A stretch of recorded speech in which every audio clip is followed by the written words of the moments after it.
성령이 이끄시는 사람과 삶, 오늘 두 번째 시간입니다. 오늘 본문의 말씀은 아나니아와 삽비라의 이야기입니다. 오늘 이 말씀을 통해서 성령께서 우리를 어떻게 강권하고 우리를 이끌어 가시는가 하는 것을 생각하고 온전하게 순종하며 주를 따라가는 믿음의 성도들 다 되시기를 주님의 이름으로 축원합니다. 아나니아와 삽비라, 우리 잘 아는 이야기입니다. 아나니아, 삽비라, 이름은 참 아름다운 사람입니다. 이름이 참 이쁩니다. 아나니아라는 이름이 좋은 이름인 것 같아요. 성경에 보면 아나니아라는 이름이 세 사람이 언급되어 있습니다. 그러니까 이름이 많다는 것은 이름이 좋다는 겁니다. 하나님은 자비하신 분입니다. 근데 이름의 뜻은 그겁니다. 이름 참 좋지요. 이정현이라는 이름은 어떠세요?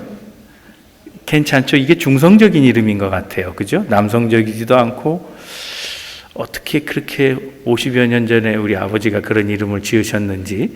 중성적인 이름이라서 남자 이름도 있고 여자 이름도 있어요. 그죠? 유명한 사람도 있더라고요.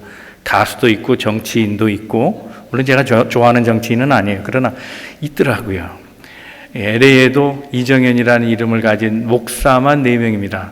그러니까 그냥 이름이 많아요. 그러니까 이름이 괜찮은 이름인 것 같아요. 이름이 많다는 건 좋다는 거예요. 아나니아, 이름이 다른 곳에도 언급이 되어 구약, 신약 다 있어요. 그러니까 이름은 참 좋은 이름인 것 같아요. 하나님은 자비로운 분입니다. 부인 이름도 참 좋아요. 삽비라. 삽비라라는 이름이 미가서에 나온다는 거예요. 여러분 아세요? 미가서에 보면 1장 11절에 보면 거기에 유대의 도시들이 나와요. 구체적으로 하면 에브라임 땅의 도시들이 거기 언급되어 있는데 사빌이라는 도시가 있어요. 사빌. 이 사빌이라는 도시의 이름이 뭔가 하면 뜻이 아름답다예요. 그런데 이 사빌을 아람어로 말하면 사피르가 돼요. 사피르. 이 사피르가 삽비라예요. 이름이 이쁘죠? 그러니까 이름 자체가 아름답다예요. 그러니 얼마나 아름다워요. 이름 자체가 아름다워. 그런데 우리가 이름값을 해야 된다는 말이 있잖아요. 이름값을 하라. 부모가 다 자식에게 이름을 지어줄 때는 기대하고 이름을 지어줬을 거예요. 그대로 산다면 이름값을 하는 거죠. 그런데 이름이 아름다웠던 이 두 사람, 이들은 이름값을 못했고 꼴값을 못했어요. 꼴값 떤다는 말을 우리는 부정적으로 쓰지만 사람이 꼴값이 있답니다. 부정하든 아니든 말이죠. 꼴값이 있대요. UT 텍사스 대학에 해머맷이라는 교수가 있습니다. 데니얼 해머맷이라는 교수가 책을 썼는데요. 최근에 나온 책입니다. 뷰티 페이스라는 책이 있어요. 뷰티 페이스. 이게 뭐냐면 꼴값이에요. 한국말로 번역하면 꼴값입니다. 그렇죠? 뷰티 페이니까. 그러면 그렇다 그러세요. 꼴값이에요. 이게 책 제목이. 그런데 이 책의 내용이 뭔가 하면 사람은 저마다 얼굴값을 하고 사는데 얼굴값에 대한 대가를 사회가 치러준다는 거예요. 이걸 1970년부터 꽤 오랫동안 긴 작업을 하면서 통계로 낸 사람입니다. 이 사람은 노동경제학 학자입니다. 그러니까 그냥 말하는 게 아니고 추측성 보도가 아니고 정말 학문적으로 연구한 겁니다. 통계를 내봤어요. 오랫동안 통계를 내보니까 잘생긴 사람과 그렇지 못한 사람의 임금 차이가 있더라는 거예요. 남자의 경우는 잘생긴 사람과 못생긴 사람의 차이가 약 17% 정도 된대요. 여자인 경우에는 잘생긴 사람과 못생긴 사람의 차이가 12% 차이 난다고 그렇게 결론을 내렸어요. 또 다른 것도 있어요. 키 큰 남자가 키 작은 남자보다 수입이 더 많다. 뚱뚱한 여자보다 날씬한 여자가 더 수입이 많다. 이런 건 있는데 뚱뚱한 것과 키 큰 것 이것보다 더 중요한 것은 얼굴값이라는 거예요. 얼굴이 이쁘면 돈을 더 번다. 얼만큼 더 버느냐? 평생 통계를 내보니까 23만 불이 차이가 난답니다. 내가 잘생겼는가 못생겼는가 이거 생각하면 그 경계에 우리가 다 있는 것 같아요. 그죠? 네, 경계에 있잖아요. 사실. 그런데 이 사람이 뒤에 가서 병 주고 약 주는 소리를 해요. 뭐라고 얘기하냐면 그러나 아무리 못생긴 사람도 따라잡지 못할 만큼 크게 데미지를 입은 건 없다 그래요. 못생겨도 그 정도쯤은, 23만 불쯤, 평생에 23만 불, 경제활동이 뭐 한 30년 된다 그러면, 40년으로 친다면, 까짓거 한 달, 1년에 5천 불 따라잡을 수 있다, 이거예요. 별거 아니다. 이렇게 위로를 주고 있어요. 중요한 거는 사람마다 다 꼴값을 해야 한다는 거예요. 꼴값이 있어요. 이름값이 있다고요. 우리 그리스도인은 그리스도인의 이름이 있고 그리스도인의 꼴이 있어요. 모습이 있어요. 그리스도인답게 살아야 하고 그리스도의 이름, 주어진 이름만큼 살아야 한다는 겁니다. 오늘 본문의 두 사람은 이름값을 못했습니다. 정말 꼴값 떨고 꼴값은 못했습니다. 어떻게 하면 꼴값을 치르고 살아가느냐? 어떻게 하면 이름값을 하고 살아가느냐? 오늘의 답이 이겁니다. 성령이 이끄는 대로 순종하고 살아가면 됩니다. 이들은 순종하지 않았고 성령과 맞선 사람입니다. 그래서 이들은 이름값을 못했습니다. 오늘 말씀을 통해서 우리가 도전받길 바랍니다. 우리도 그리스도의 이름답게 그 이름값을 하기 위하여 성령이 이끄시는 대로 순종하고 살아가는 하늘 백성 다 되시기를 주님의 이름으로 축원합니다. 우리 예쁜 서로 권면하시고 말씀 시작하겠습니다. 하나님은 오늘도 당신을 향한 계획을 가지고 계십니다. 자, 이름값을 하고 살려면 어떻게 살아야 되느냐? 첫째는 되고 싶은 나와 지금의 나를 혼동하지 말라는 겁니다. 사람마다 다 되고 싶은 자기가 있어요. 그런데 지금의 나는 아니거든요. 그런데 되고 싶은 자를 지금 나인 것처럼 생각하고 살아가니까 현실에 갭이 있어요. 자, 1절, 2절 말씀을 같이 읽겠습니다. 시작. 아나니아라 하는 사람이 그의 아내 삽비라와 더불어 소유를 팔아 그 값에서 얼마를 감춤해 그 아내도 알더라. 얼마만 가져다가 사도들의 발 앞에 두니. 자, 초대교회는 성령이 충만한 공동체였습니다. 하나님의 임재하심을 그들이 경험하고서 그들은 정말 이전과 다른 삶을 살아갑니다. 모이기에 힘썼고 모일 때마다 하나님의 역사 체험하고 흩어지면 복음을 증거하고 생활 면에서도 그들은 이전과 전혀 다른 생활을 했습니다. 이전엔 각자의 재산은 자기 것이었습니다. 그런데 성령을 받고 나니 또 하나님의 사람으로 충실하게 살려고 하니 물질이 문제였습니다.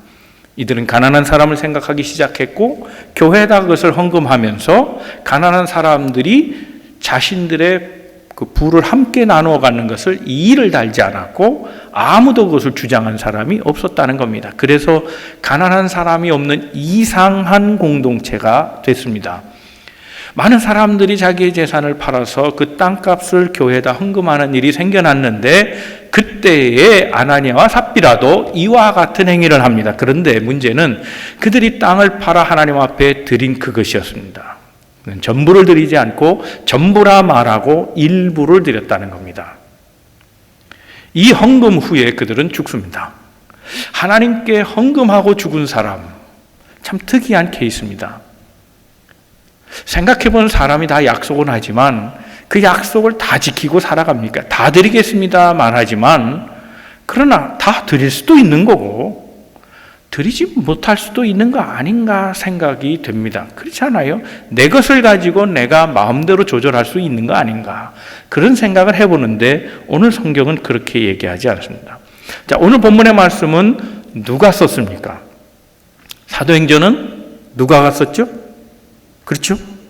네, 누가 썼냐 물어보면 누가 썼다 그러면 되죠. 사도행전은 누가가 썼어요. 누가는 직업이 의사였습니다. 배웠을까요? 못 배웠을까요? 배운 사람입니다. 머리가 있는 사람입니다. 알 만큼 아는 사람이에요. 그런데 좋지 않은 초대교회에 정말 미담이 많은 때에 좋지 않은 보도를 하는 이유가 뭘까? 머리가 나빴을까? 아니라는 겁니다. 뭔가 의도가 감춰져 있습니다. 논란의 여지가 있습니다. 꼭 다 바쳐야 되느냐? 약속을 안 지키면 죽는 건가? 논란거리가 있지만 그런 거 개의치 않고 그가 말하려는 의도가 있습니다. 그것은 하나님의 교회를 방해한 사건이라는 겁니다. 성령이 팽창하고 있습니다. 예루살렘부터 시작해서 이제 사마리아를 넘어 유대 땅을 넘어가서 사마리아와 온 세계까지 퍼져나가는 그런 와중에 생긴 일, 즉 성령을 방해한 사건이라고 보도하는 겁니다. 이것은 헌금에 대한 문제가 아닙니다. 성령에 대한 문제입니다. 하나님의 역사에 대한 문제입니다. 하나님의 역사에 거스리는 사건, 그것이 아나니아와 삽비라가 헌금한 사건이었다라는 겁니다. 헌금한 사건은 좋은 일로 포장하기 쉽습니다. 그런데 누가는 그렇게 얘기하지 않습니다. 성령, 보이지 않는 성령. 그러나 하나님의 원대하심과 인도하심, 큰 계획 속에 이루어지는 이 일을 헌금 사건이 오히려 망쳐놨다고 얘기하고 있는 겁니다. 자, 이들이 나쁜 사람인가? 하나님 앞에 헌금하려고 작정했던 이 사람이 나쁜 사람인가? 여러분 한번 생각해 보세요. 땅을 팔았습니다. 자기 소유입니다. 개인의 소유인데 땅을 팔고 하나님께 드렸는데 다 못 드렸어요. 이 사람이 나쁜 사람입니까? 아니면 땅도 팔지 않고 남 도우려는 생각도 없고 헌금할 생각도 없는 사람이 나쁜 사람입니까? 누가 더 나쁩니까? 다 나쁩니다. 뭐 그렇게 얘기해야지 뭐 이건 누가 나쁘다 더 얘기할 이유도 없고 누가는 그게 관심이 아니라니까요. 그런 건 관심이 없어요. 어떤 분은 그렇게 말할 수 있게 그거 왜 팔아갖고 그렇게 고생을 사서 해? 차라리 팔지도 말고 그랬으면 거짓말할 이유도 없고 아무 일도 안 일어나는데 그걸 왜 굳이 나서서 팔려고 했어 그래? 이렇게 말하는 사람은 아무 일도 하지 않겠다는 사람하고 다르지 않아요. 아무 문제도 안 일으키고 속이는 일도 없고 그냥 드러나고 싶지 않은 거예요. 그러니까 아무 일도 하고 싶지 않다는 그런 사람입니다. 자, 그렇다면 오늘 본문의 말씀에 문제가 뭐냐는 겁니다. 이 부부의 행동을 어떻게 이해할까? 제목을 다시 주목하십시오. 되고 싶은 나와 지금의 나를 혼동한 겁니다. 되고 싶은 나는 ideal self라고 말합니다. 그리고 지금의 나는 real self라고 말합니다. 진짜 나, real self. 이 둘의 차이가 있습니다. 이들은 ideal self가 있었습니다. ideal self, 그 모델이 누구였나 하면 바나바라고 하는 사람입니다. 자, 오늘은 5장 읽었습니다만은 4장에 가면 바나바가 아나니아와 삽비라와 똑같은 행동을 했음을 볼 수 있습니다. 즉 아나니아와 삽비라는 바나바를 따라한 겁니다. 자, 본문의 말씀 이전에 4장 36절부터 한번 읽어보겠습니다. 시작.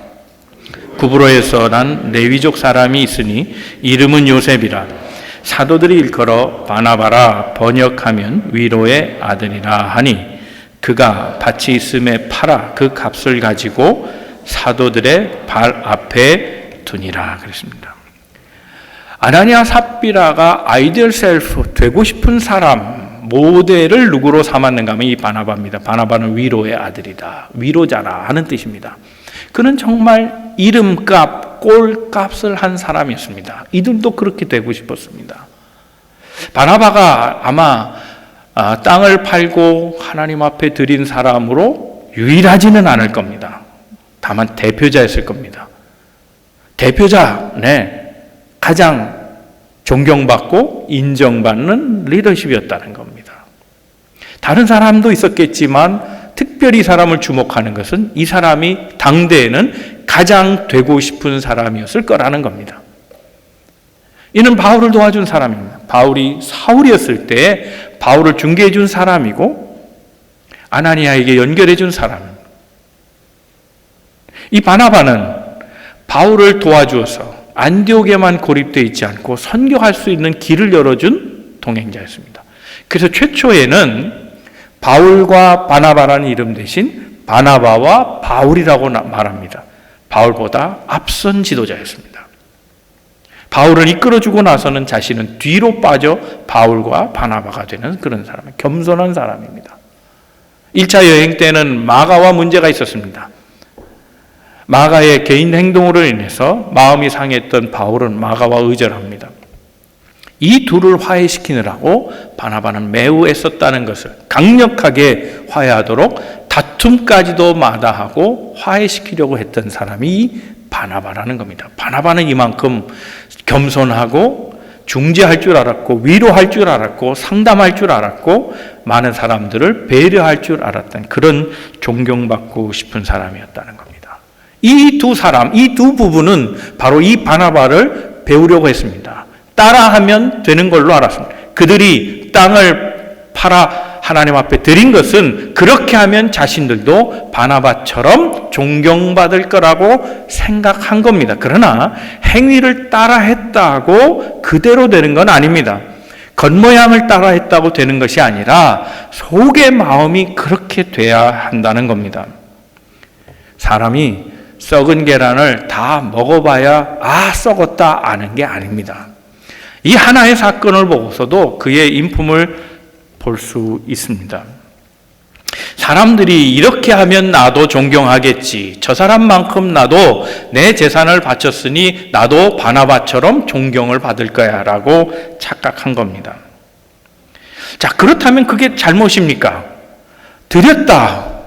드렸으면 되는 거지. 전부가 아니라고 책망받는 거, 그게 옳은 일인가? 개인의 신앙 문제 아니겠어요? 아니, 집 팔고 감사헌금 하는데 집 팔고 감사헌금을 60만 불을 하든 6만 불을 하든 6천 불을 하든 그건 개인의 신앙 아니에요? 그렇죠? 그렇습니다. 그런데 문제는 그게 아니라 전부라고 말한 겁니다. 이게 거짓말이라는 거죠. 일부를 드리면 어떻습니까? 교회 앞에 이건 일부지만 나도 조금이라도 돕고 싶습니다라고 말했으면 아무 문제 없었다는 겁니다. 그런데 이게 지금 전부라고 말하고 가식을 떨었기 때문에 문제라는 겁니다. 이것이 거짓말이고 이것은 누가의 관점에서 보면 헌금의 문제가 아니라 교회의 거룩성을 파괴하는 문제라고 해석한 겁니다.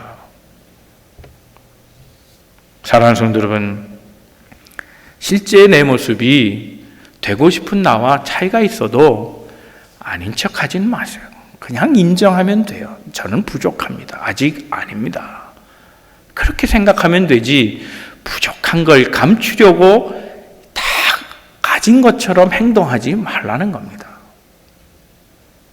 은혜가 충만하지도 않으면서 은혜 있는 것처럼 성경을 높이 들고 다니지 말라는 겁니다.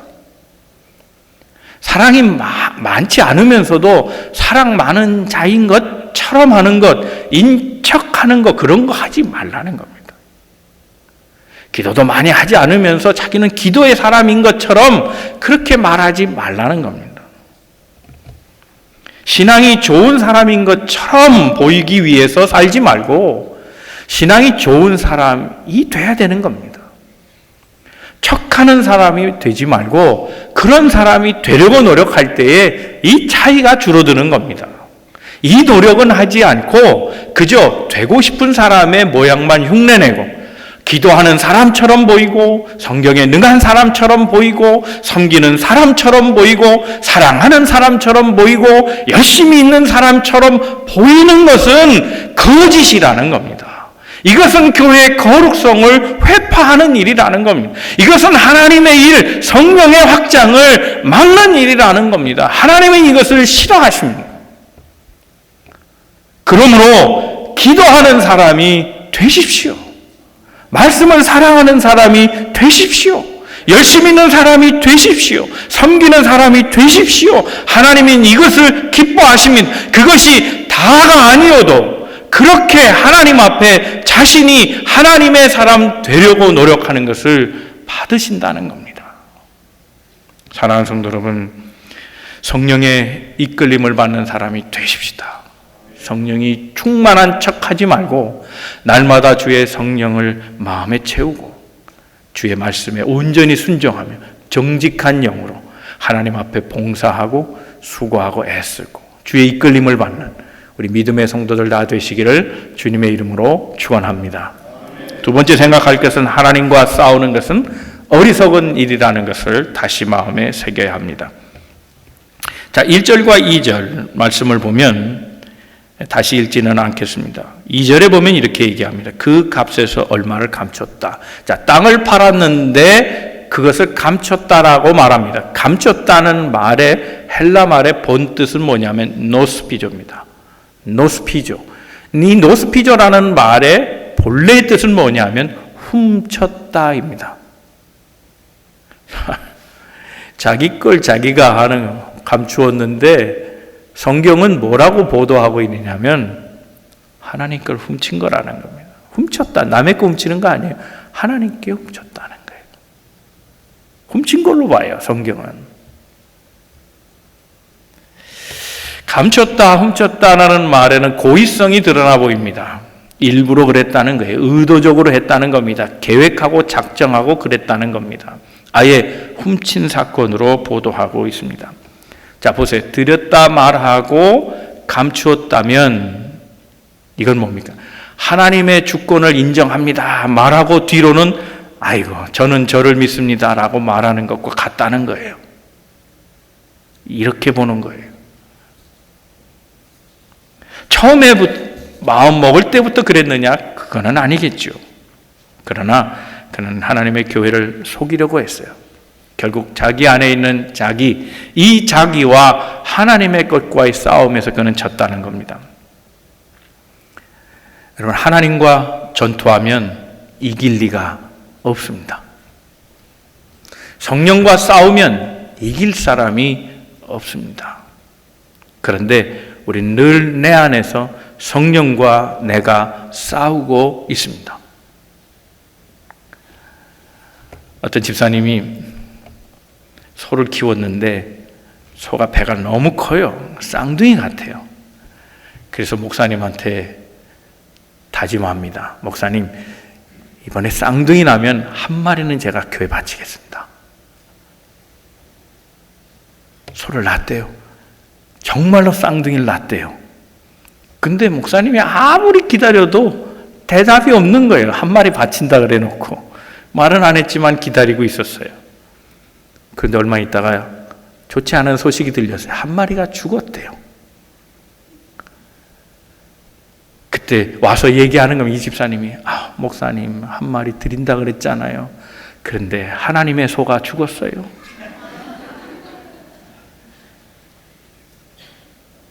우리 안에 내가 싸우는 거예요. 성령과. 내가 항상 이겨요. 지는 법이 없어요. 그래서 우리는 성령을 온전히 순종하고 살아가기가 어렵다는 거예요. 내 뜻이 살아있기 때문에 그렇다는 거예요. 3절에서 4절 말씀을 읽어봅니다. 시작. 베드로가 이르되 아나니아야 어찌하여 사탄이 내 마음에 가득하여 내가 성령을 속이고 땅값 얼마를 감추었느냐. 땅이 그대로 있을 때에는 내 땅이 아니며 판 후에도 내 마음대로 할 수가 없더냐. 어찌하여 이 일을 내 마음에 두었느냐. 사람에게 거짓말하는 것이 아니요 하나님께로다. 어찌하여 이 마음이 내 마음속에 있었느냐. 훔칠 마음, 감추고 싶은 마음, 그게 어찌하여 네 마음속에 있었느냐는 거예요. 사도 바울도 이것 때문에 고민했어요. 내 마음에 선한 게 있지만 선한 게 안 이긴다는 거예요. 이길 수 없다는 거예요. 항상 악한 마음이 이긴다는 거예요. 성령을 받았지만 나는 왜 육체성으로 날마다 이렇게 부딪히며 괴로워하는가? 그는 로마서 7장 18절에 이렇게 얘기합니다. 내 속 곧 내 육신에 선한 것이 거하지 아니하는 줄 아노니 원함은 내게 있으나 선을 행하는 것은 없노라. 그런 마음에 이런 갈등이 항상 있었어요. 하나님의 사람으로 사로잡혔어요. 그럼에도 불구하고 불쑥 자꾸 튀어올라오는 생각이 육신의 생각이라는 거예요. 이 전쟁을 끝까지 하면서 그는 말해 오호라 나는 곤고한 사람이다. 지쳤어요. 나와 성령이 싸우는 것, 그래서 내가 계속 이기려고 하는 마음, 성령을 따라가지 못하는 마음에 자신이 지쳤다고 말합니다.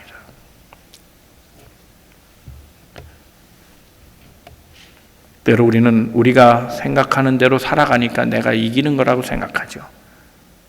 신앙인은 다르게 생각해야 돼요. 성령을 이길 자는 없다는 거예요.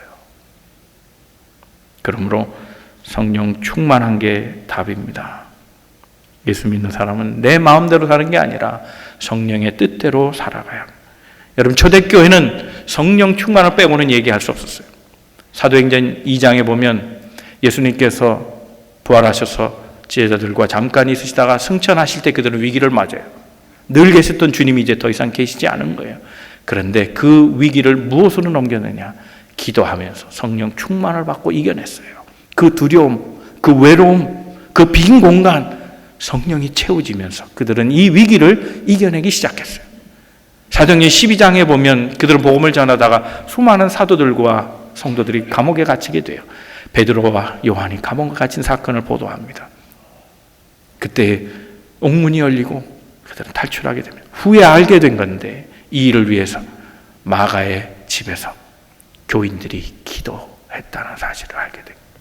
그래서 성령 충만하게 기도하며 하나님의 종들을 위해 기도할 때 갇혀있던 베드로와 요한이 풀림받게 됐다는 것을 얘기합니다. 이것을 경험한 초대교회가 성령과 대립한다는, 성령과 싸운다는 것, 자신의 뜻과 성령의 뜻을 견주어서 이기려고 한다는 것은 결코 있을 수 없는 일이었다는 거예요. 여러분, 성령 충만이 뭡니까? 금가루가 이슬처럼 내려야 성령 충만한 겁니까? 떼어놓은 이빨은 동물한테 하는 거예요. 떼어놓은 이가 금리로 변하면 성령 충만한 겁니까? 아닙니다. 저는 오히려 그 반대로 봅니다. 고인이 되신 그 옥하는 목사님이 그런 얘기했습니다. 성령 충만이란 사로잡힘과 순종이라는 겁니다. 성령 충만은 뭐냐? 사로잡힘이라는 거예요. 저는 신앙인은 이래야 된다고 보는 거죠.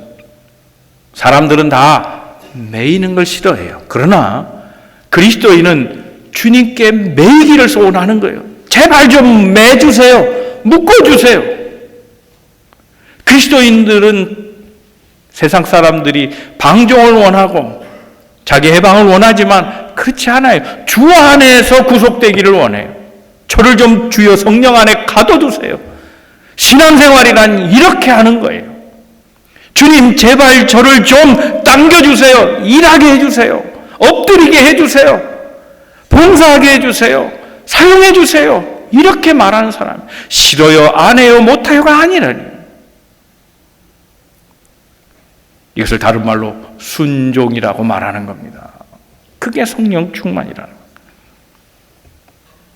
성령 충만은 교회에 유익하게 하라는 것이다라고 얘기합니다. 아나니아가 삽비라가 죽을 죄를 지었습니까? 좀 더 리얼하게 얘기한다면 이 두 사람은 천국 갔을까요? 못 갔을까요?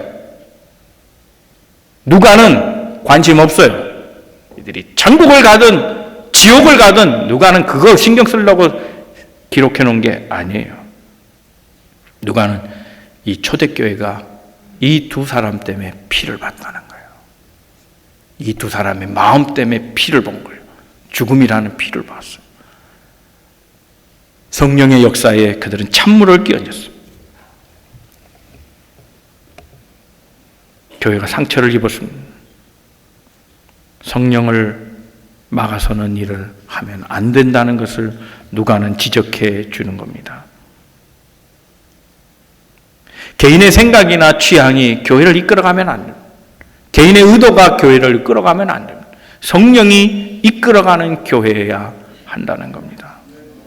여러분 생각해 보면요, 우리가 먹고 사는데 성령 충만이 무슨 관계가 있습니까? 한번 생각해 보죠. 솔직하게. 자, 까놓고 얘기하죠. 쭉 까놓고. 자. 먹고 사는데 성령이 영향을 미칩니까? 잘 생각하세요. 답을. 시험에 들지 않게 잘 대답하세요. 우리가 먹고 사는데 성령은 지장 없다면 교회를 열심히 다니거나 안 다니거나 내 생업은 뭐 그거가 관계가 없다고 한다면 우리가 세상 사람하고 다른 게 뭐예요?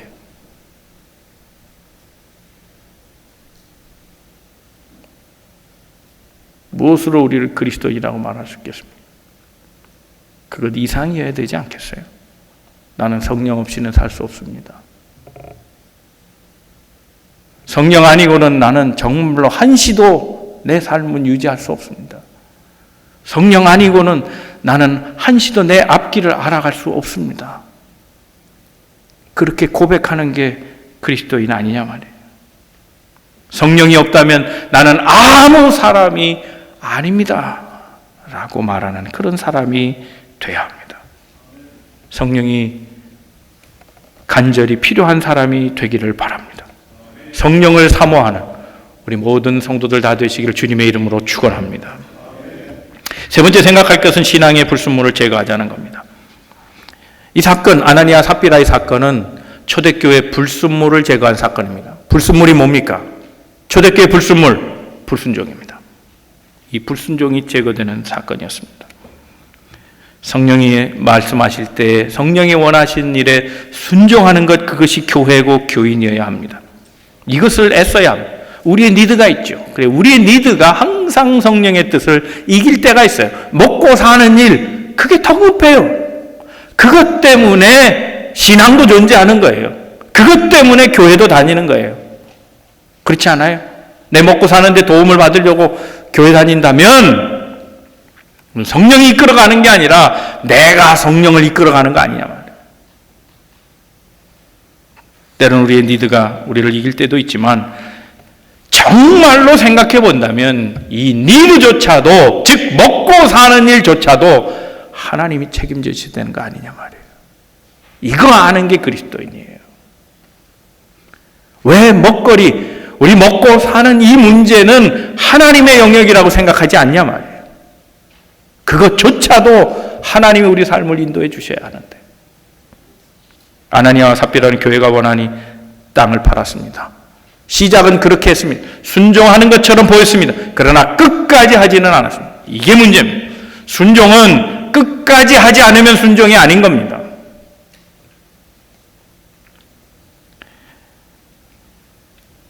여러분, 요나의 사건 아시잖아요. 요나는 이스라엘의 선지자입니다.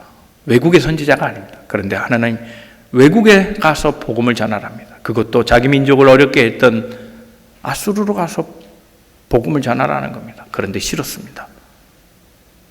성경에 보면 이렇게 표현합니다. 일어나 그랬습니다.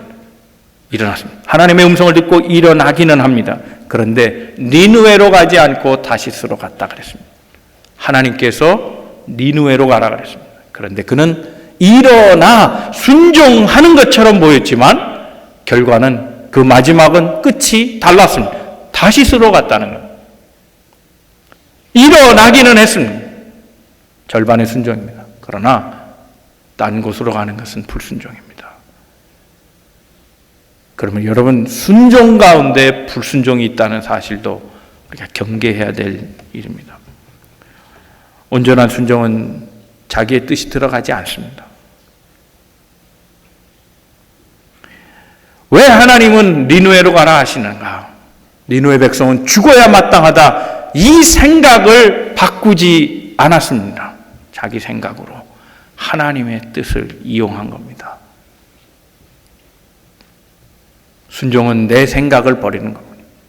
우리 신앙생활 할 때 내가 옳다고 주장하는 게 얼마나 많은지 모릅니다. 그게 옳은 일 같지만 도리어 그게 혼동을 일으키고 그게 분열을 일으키고 갈등을 일으키고 싸우게 한다는 사실을 모릅니다. 내가 옳아서 신앙생활하는 것이 아니라 우리는 하나님의 뜻이기에 순종하고 나가는 겁니다. 아나니아 삽비라는 나름대로 생각했겠죠. 다 들여서 그래서 가난한 사람들 뇌물질 가지고 그래 좀 같이 나눠 먹는 것도 좋겠지만 남겨서 다른 일도 할 수 있지 않냐. 얼마든지 변명할 수 있습니다. 좋은 일이 꼭 교회에다 헌금하는 것뿐이냐 말이죠. 어려운 고아원도 좀 갖다 주고 양로원도 좀 갖다 주고 경찰서도 좀 가끔 가서 식사도 좀 대접하고 등등 좋은 일이 많은데 뭐 그렇게 다 하는 거 그런 거 위해서 내가 조금 세이브한다는데 그게 뭐가 문제가 되냐라고 말할 수 있습니다. 그러나 그것도 자기 생각입니다. 우리가 한번 아나니아 삽비라를 통해서 생각해야 될 것이 있습니다. 이 자기 생각에 대한 문제입니다. 다 안다는 생각을 버려야 합니다. 삽비라를 보세요. 삽비라가 안 게 있습니다. 남편이 얼마를 숨겼다는 걸 알았습니다. 그런데 진짜 모르는 게 있습니다. 남편이 죽었다는 걸 몰랐습니다. 오늘 본문에 우리가 5절까지 읽은 것은 아나니아에 대한 얘기입니다. 뒤에 삽비라 얘기는 생략됐습니다. 삽비라도 똑같이 죽습니다. 남편이 죽은 사실을 모르고 그도 역시 남편이 감추었다는 사실을 알고서도 모른 척하고 그리고 넘어가려다가 성령의 꾸짖음을 받고 죽게 됩니다.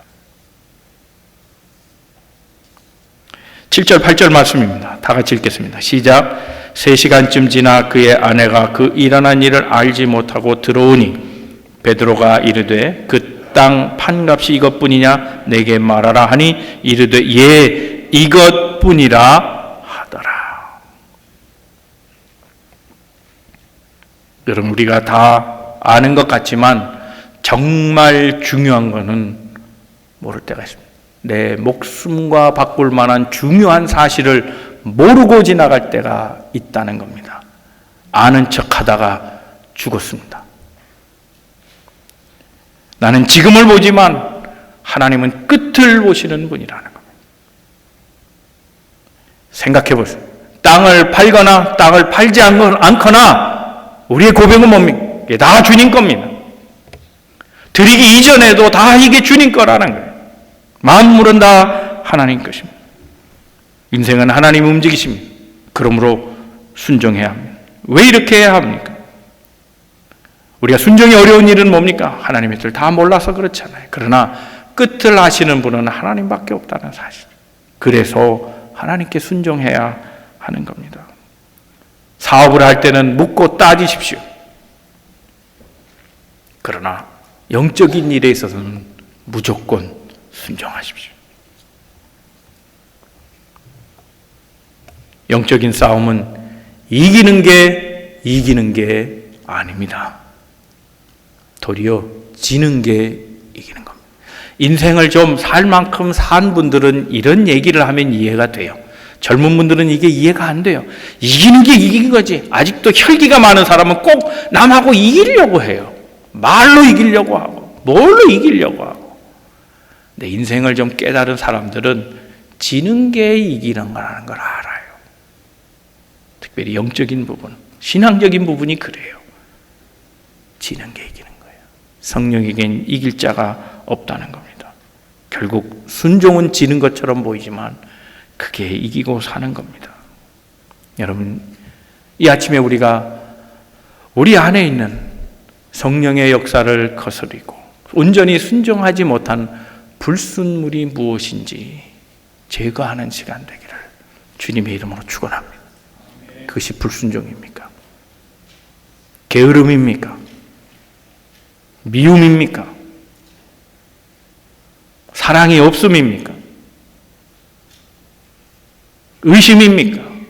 온전히 주를 따르지 못하게 하는 내 안에 있는 영적인 쓰레기들, 그 불순물을 제거하지 않으면 우리는 온전하게 주님께 순종하고 살아갈 수 없습니다. 사랑하는 성도 여러분, 우리 모두가 다 성령의 이끌림을 받기를 주님의 이름으로 축원합니다. 되고 싶은 나와 지금의 나를 혼돈하지 마시고 지금의 나를 인정하고 하나님의 사람으로 자라나기를 바랍니다. 하나님께 싸우지 마십시오. 하나님과 싸워 이긴 자가 없습니다.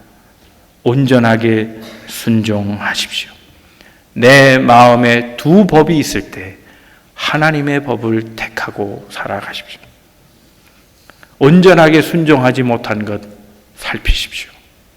그것을 제거하지 않으면 하나님을 따라갈 수 없습니다. 사랑하는 우리 만남의 모든 성도들, 내 안에 있는 불순종의 요소를 다 버리고 성령의 이끄시는 대로 온전히 따라가는 믿음의 사람들 다 되시기를 주님의 이름으로 축원합니다.